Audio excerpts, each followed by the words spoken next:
안녕하세요. 이 시간은 추리통계 두 번째 시간으로 확률 변수, 표본 통계량, 표본 분포에 대해서 살펴보도록 하겠습니다. 추리통계는 표본 통계량을 근거로 해서 모집단 모수를 추정하는 과정으로 이해할 수 있다. 이렇게 말씀을 드렸어요. 그렇다면 모집단 모수를 추론하기 위해 사용되는 표본 통계량의 속성에 대해서 좀 깊이 있게 살펴볼 필요가 있겠습니다. 오늘은 그와 관련해서 확률 변수의 개념, 또 표본 분포의 개념에 대해서 표본 통계량과 관련지어서 살펴보도록 하겠습니다. 첫 번째 중요한 것은 표본 통계량은 확률 변수입니다. 그렇다면 확률 변수란 어떠한 변수일까요? 확률 변수를 정의를 하면 확률 변수란 실험이라고 하는 과정을 통해 나온 결과값을 자신의 값으로 취하는 특별한 변수를 가리킵니다. 예를 들어 볼까요? 동전 5개를 던져서 앞면이 나온 숫자를 x라고 합시다. 이 경우 x는 확률 변수가 됩니다. 그리고 이 확률 변수가 취할 수 있는 값은 동전을 5개 던졌을 때 앞면이 나올 수 있는 숫자이기 때문에 0부터 5까지가 되겠습니다. 추리통계에서 사용되는 이 확률 변수, 이거는요, 결국은 표본 통계량 자체가 확률 변수이기 때문에 상당히 중요하게 취급되고 있습니다. 이 표본 통계량이라고 하는 것은요, 지난 시간에 우리가 봤듯이 예를 들면 표본 평균, 표본 상관계수, 표본 회귀계수 등등 이러한 것들이 표본 통계량인데요. 이 표본 통계량이라고 하는 것은 모집단에서 표본을 뽑아서 표본에서 모집단 모수에 상응하는 표본 통계량을 계산을 하게 되죠. 표본 평균, 표본 상관계수, 표본 회귀계수 등등요. 그 과정 자체가 일종의 실험이라고 할 수 있습니다. 표본 통계량은 그 실험 과정을 거쳐 얻게 된 값을 자신의 값으로 취하기 때문에 확률 변수의 특성을 가지고 있다. 이렇게 이제 이해할 수 있겠습니다. 반면에 일반적으로 우리가 변수다 했을 때는 이 변수는 확률 변수와 다른 개념이라는 것 분명하게 아실 필요가 있습니다. 변수란 데이터에 포함된 개체들의 특성으로서 통상 연구자가 연구 차원에서 관심을 갖고 있는 특성을 변수라고 합니다. 예를 들어서 각 개인들 표본 안에 있는 각 개인들의 성별이라고 하는 특성을 조사를 한다면 이 성별, 이게 변수가 되고요. 또 그 개인들의 급여 수준을 조사를 한다면 이 급여 수준도 하나의 변수가 되겠습니다. 그리고 이 변수의 값은 그 개체들의 딸린 고유값인 거죠. 왜 변수인가, 베리어블인가? 이 변수라고 하는 것은 컨스턴트, 상수에 대비되는 그러한 개념이겠죠. 상수는 모든 개체가 동일한 값을 가질 때 우리가 상수라고 한다면 변수는 개체마다 그 값이 달라지기 때문에 변수라고 하는 용어를 우리가 쓰지요. 그러나 다시 한번 확인하지만 이 변수와 확률 변수는 명확하게 다른 개념입니다. 이 확률 변수의 값은 어떠한 특정한 개체의 고유값으로 존재하는 게 아니고 실험 과정을 통해서 그 결과값으로 나온 값을 자신의 값으로 취하기 때문에 실제 실험을 진행하지 않는 상태에서는 그 값이 어떤 값일지, 그 변수의 값이 어떤 값일지 알 수가 없는 거죠. 앞에 예에서 동전 5개를 던져서 앞면이 나온 숫자를 x라고 할 때 그 x가 확률 변수의 특성을 가진다 하는 거는요. 동전 5개를 먼저 던져봐야 실제 헤드가 몇 개가 나왔는지 카운트해서 그 값을 정할 수가 있습니다. 그리고 두 번째 또 동전을 5개를 던져서 다시 헤드의 수를 카운트하면 두 번째 값이 나오고요. 또 세 번째 실험을 해서 또 헤드 수를 카운트해서 세 번째 값이 나오고 이러한 과정들을 거쳐서 그 변수의 값이 정해지는 거기 때문에 이러한 변수는 확률 변수라 한다 하는 이 두 가지 차이점을 명확하게 이해해 두시면 좋겠습니다. 데이터와 변수는 여 위에 나와 있는 것처럼 이게 이제 이 표본에 나와 있는 개체들의 여러 가지 값들, 여기는 기업이 됩니다만 개체가 이 기업들에 관해서 특성들을 조사를 했는데 바로 이 특성들이 변수에 해당한다 하는 거고요. 반면에 이게 표본 통계량이 왜 확률 변수인가 하는 거를 좀 더 개념을 이해하기 위해서 이렇게 한번 간단하게 한번 그 생각을 해보시죠. 먼저 모집단이 여기에 20개 숫자가 있는데요.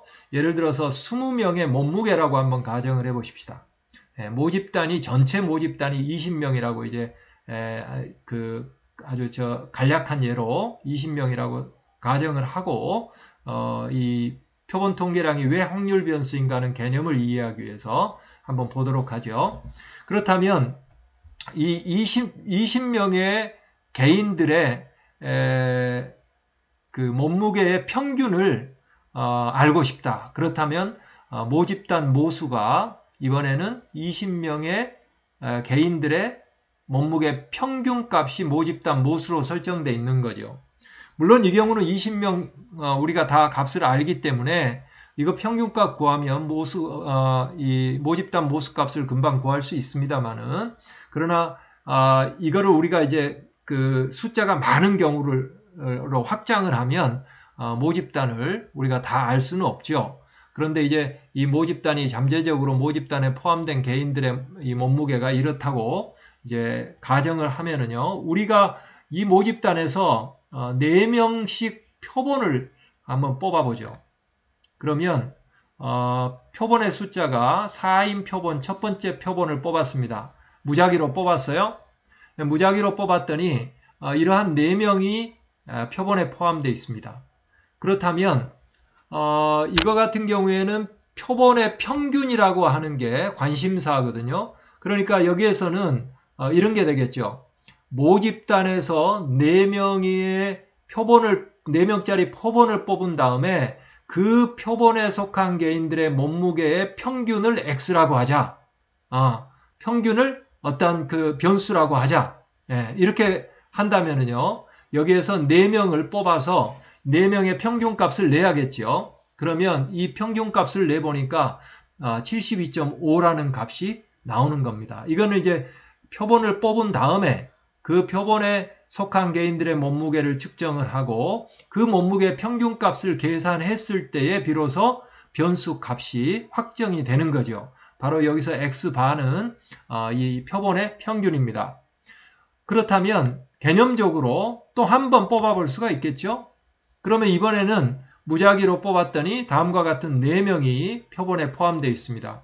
그렇다면 이 4명의 평균값을 또 계산해 볼 수가 있겠죠. 그러면 비로소 두 번째 관측치가, 표본 통계량의 관측치가 나오는 겁니다. 자, 또 한 번 하면 세 번째 표본이 나오고요. 세 번째의 표본에서 평균값을 구하면 세 번째로 표본 통계량의 관측치가 나오는 거죠. 이처럼 무수히 반복을 할 수가 있죠. 생각을 해볼 수가 있죠. 자, 그래서 예를 들어 한 1000번을 이렇게 반복해서 뽑았다고 하십시다. 그러면 각 표본마다 표본 평균값이 계산돼 나오게 될 겁니다. 이러면 여기에서 얘기하는 X바라고 하는 표본 평균이라고 하는 것은 표본 통계량에 해당하죠. 모집단 평균에 상응하는 표본의 평균이니까요. 이러한 표본 평균값이 1000번을 표본을 뽑아서 계산을 했다 하면 1000개의 값이 나오겠죠. 바로 이 1000개의 값이 나오는 그 과정들이 하나하나가 표본을 설정해서 무작위로 뽑고 그 뽑는 과정이 일종의 실험입니다.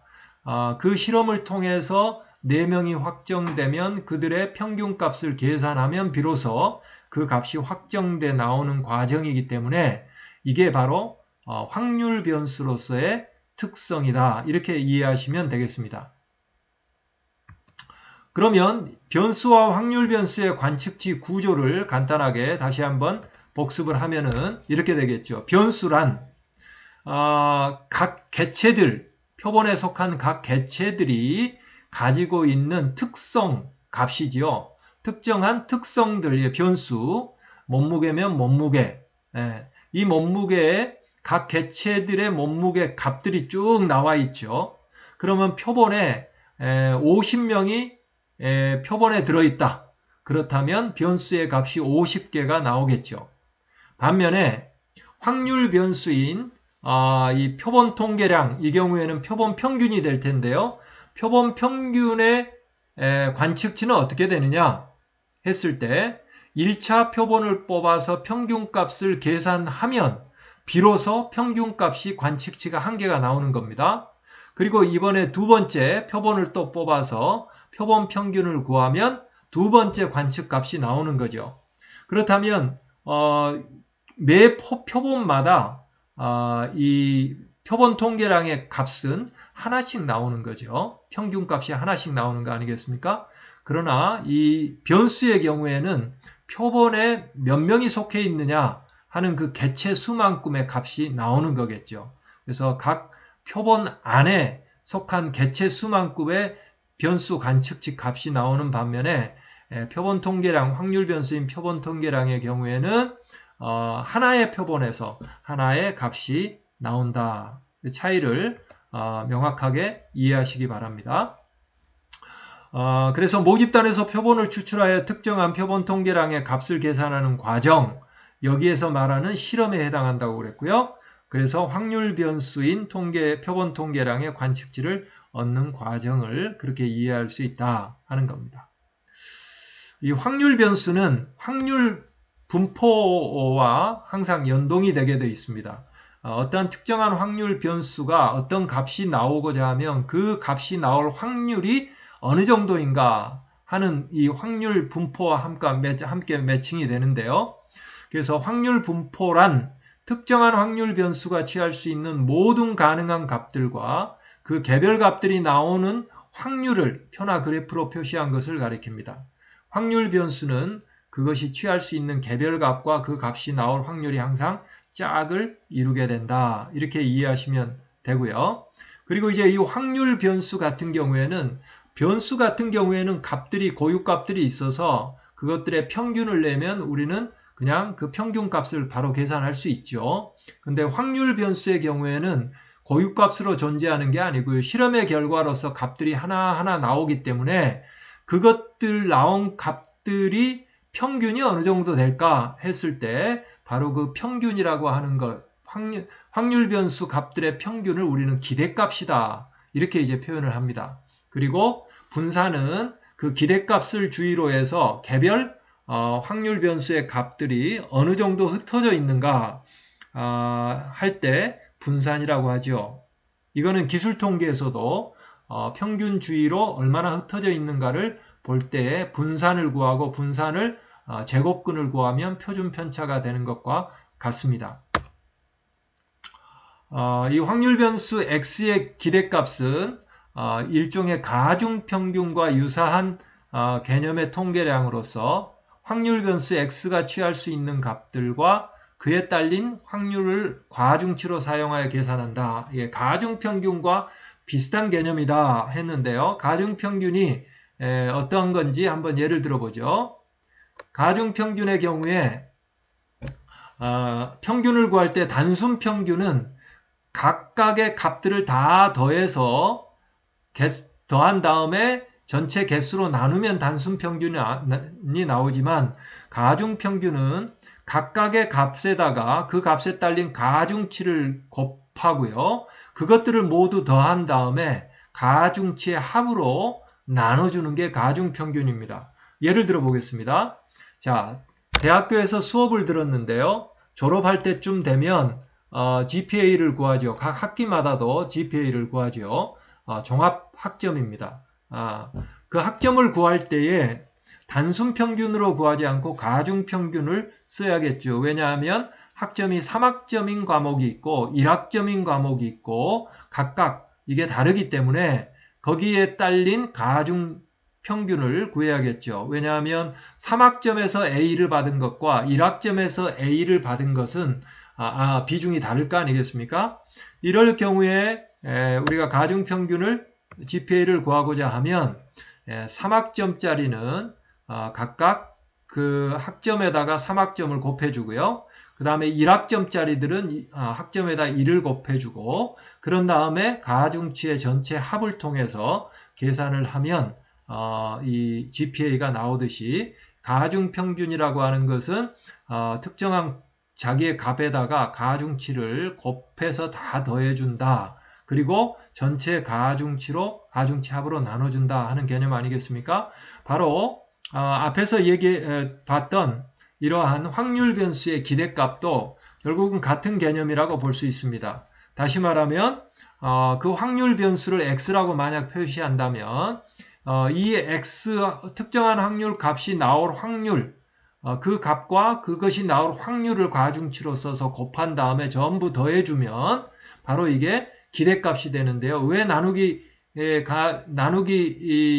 가중치의 합을 안 해줬는가? 모든 확률을 다 더하면 1이 되기 때문에 굳이 1로 나눠줄 필요가 없죠. 그래서 자기가 특정한 값이 나오는 값과 그것이 나올 확률을 곱한 다음에 다 더해주면 그 확률 변수의 기대값이 된다. 이렇게 이해하시면 되겠고요.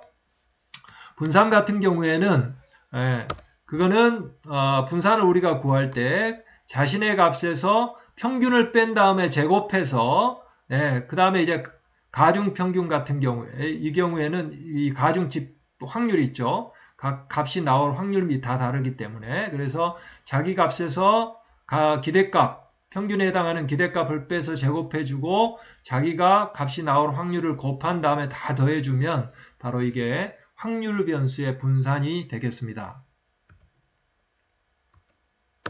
네, 이거는 이미 우리가 봤고요. 자, 확률 변수의 기대값과 분산을 계산하는 것을 한번 예시로 들어봤습니다. 자, 확률 변수 x가 취할 수 있는 값이 4부터 10까지라고 한번 생각을 해보고요. 거기에 딸린 확률이 여기에 주어져 있습니다. 그래서 모든 확률은 합하면 1이 되겠죠. 자, 이 데이터가 주어져 있는 상황에서요. 네, 기대값을 계산하라. 그러면 먼저 자신의 값에서 그 값이 나올 확률을 곱하지요. 다. 그래서 이것들을 다 이 자신의 값과 곱하기 확률을 다 계산해서 이걸 다 합하지 않습니까? 이러면 이제 기대값이 될 거고요. 그 다음에 이 분산을 구하기 위해서는 먼저 자신의 값에서 이 기대값을 빼서 제곱하는 항을 만든 다음에 거기에다가 다시 그 확률을 곱해서 다 더해주면 바로 이게 분산이 된다. 이렇게 이해하시면 되겠습니다. 그러면 확률 변수는 항상 확률 분포와 짝을 이루어서 우리가 생각을 해야 된다 얘기를 했는데요. 그러면 표본 통계량이라고 하는 게 확률 변수의 특성을 가지고 있기 때문에 우리는 표본 통계량의 확률 분포도 생각해 볼 수 있겠습니다. 이 표본 통계량의 확률 분포는 앞에서 설명할 때 했듯이 이런 과정을 통해서 생각해 볼 수 있다고 그랬죠. 예를 들면 표본 통계량 중에서 표본 평균을 예를 들면 모집단에서 표본을 뽑고 매번마다 표본을 뽑은 다음에 평균을 계산하면 그걸 반복하면 이 표본 평균 값이 무수히 많이 나오겠죠. 그것들을 확률 분포로 그리게 되면 그게 바로 여기서 얘기하는 표본 통계량의 확률 분포가 될 텐데요. 자, 여기에서 이 모집단의 전체 평균은 여기에서 72가 되고요. 그렇게 되면 이 표본 통계량, 표본 평균의 확률 분포는 예를 들어 여기에서 모집단이 이제 저 정규 분포를 그린다고 가정해 보면 이 경우에는 이 표본 평균의 확률 분포도 정규 분포를 그리게 됩니다. 그때 이 중앙값은 모집단 모수값이 되고요. 그 다음에 이제 첫 번째 표본에서 뽑은 이 표본 평균값 있죠? 이거는 이 분포상에서 여기에 해당하는 위치에 자리 잡는 값이죠. 그러니까 이 정도의 값이 나올 확률은 바로 이렇게 쭉 위로 해서 이 정도 높이가 나타내고 있는 이 정도 확률이다. 이렇게 이제 얘기할 수 있겠고요. 그 다음에 이제 두 번째 표본에서 나온 표본 평균은 78.75가 나왔네요. 78.75는 이 중앙값에서 많이 떨어진 값이죠. 이 떨어진 값이 나올 확률은 아무래도 더 낮지요. 그 다음에 이제 세 번째 표본에서 나온 값은 73.0이 나왔네요. 그러면 여기에 해당할 거고요. 73점. 그 다음에 네 번째는 이 네 번째 마지막 표본에서는 64.5가 나왔네요. 이것도 중앙값에서 많이 떨어진 값이어서 이게 나올 확률은 상당히 낮은 그러한 값이죠. 그렇게 보면 결국은 모집단에서 표본을 뽑고 표본에서 해당되는 표본 통계량을 계산해서 그 과정을 무수히 반복한다고 하면 우리는 확률 변수인 표본 통계량의 확률 분포를 그려볼 수가 있다 하는 거고요. 그 확률 분포의 모양은 이러한 모양이 나올 거고요. 거기에 중앙값은 모집단 모수값에 해당하는 값이 항상 중앙값이 되고 이론적으로 그렇습니다. 그리고 매 표본에서 뽑은 표본 통계량의 값이 이 분포상에서 하나하나의 값을 차지하게 된다. 이렇게 이해하시면 되겠습니다. 이번에는 표본 사이즈를 4개로 했는데요. 4개로 해서 좀 이렇게 흩어져 있죠. 다음에는 표본을 한번 8개로 한번 늘려볼까요? 8명의 표본으로. 그럴 경우에는 첫 번째 표본, 두 번째 표본, 세 번째 표본 쭉 해서 수없이 많이 반복합니다. 그러면 그때마다 표본 평균 값이 나오게 되는 거죠. 자, 이 경우에 모집단 모수는 동일합니다. 72. 그런데 확률 분포를 그리면 이번에는 확률 분포의 중앙값 역시 모집단 모수고요. 이번에 각각 표본에서 나온 표본 평균들을 한번 위치를 지어보면 첫 번째 69.5, 그리고 두 번째 73.75, 세 번째 72.37, 그리고 마지막 70.25 이런 형태로 그 자리매김이 되겠습니다. 앞의 경우에 4개 표본 사이즈가 4개인 n이 4인 경우에 비해서 표본 크기가 더 늘어나게 됨에 따라서 일단 먼저 눈에 띄는 차이가 좀 보이죠? 그거는 뭐냐 하면 아무래도 표본 사이즈가 크다 보니까 여기에 나온 표본 평균들, 무작위로 뽑은 표본의 평균들 값들이 좀 더 중앙값에 근처에 가까이에 있는 값들 중심으로 나오게 되죠. 그러니까 결국은 이 분포도가 중앙값 중심으로 해서 좀 더 뾰족한 그러한 분포 모양을 가지고 있고요. 반면에 앞에서는 좀 납작한 분포 모양을 가지고 있다. 이렇게 이해하시면 되겠습니다. 여기서 앞에서 봤듯이 바로 이게 이렇게 표본 통계량의 확률 분포, 그거를 가리켜서 표본 분포라고 하는 용어를 씁니다. 이 sampling distribution이다. 이렇게 이제 용어를 부릅니다. 그래서 확률 변수인 표본 통계량의 확률 분포, 표본 분포다 하는 걸 그 용어를 확실하게 여러분들이 알아두시기 바랍니다.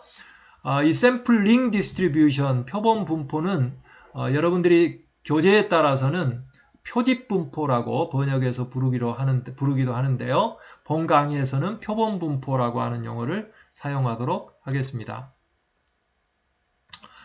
정리해 봅니다. 확률 변수의 개념을 이해했고요. 확률 변수란 실험의 과정을 거쳐서 나온 결과값을 자신의 값으로 갖는 그러한 변수를 확률 변수라 한다 하는 걸 말씀을 드렸고요. 그리고 표본 통계량이라고 하는 것도 샘플링이라고 하는 실험 과정을 거쳐서 나온 값들이기 때문에 이것 역시 확률 변수다 하는 것을 확실하게 이해했으리라고 생각을 합니다. 그리고 표본 분포, 샘플링 디스트리뷰션, 이거는 표본 통계량의 확률 분포다 하는 걸 확인을 했고요. 다음 주제는 이제는 표본 통계량의 표본 분포, 표본 통계량의 확률 분포를 표본 분포라고 했는데요. 사실은 이 표본 분포상에서 우리가 가설 검증도 하게 되고요. 모집단 추정 작업을, 모집단 모수 추정 작업을 이 표본 분포상에서 하게 되거든요. 그래서 다음 시간에는 이 표본 분포의 속성에 대해서 좀 더 깊이 있게 살펴보도록 하겠습니다. 이 시간 강의는 여기에서 마치겠습니다.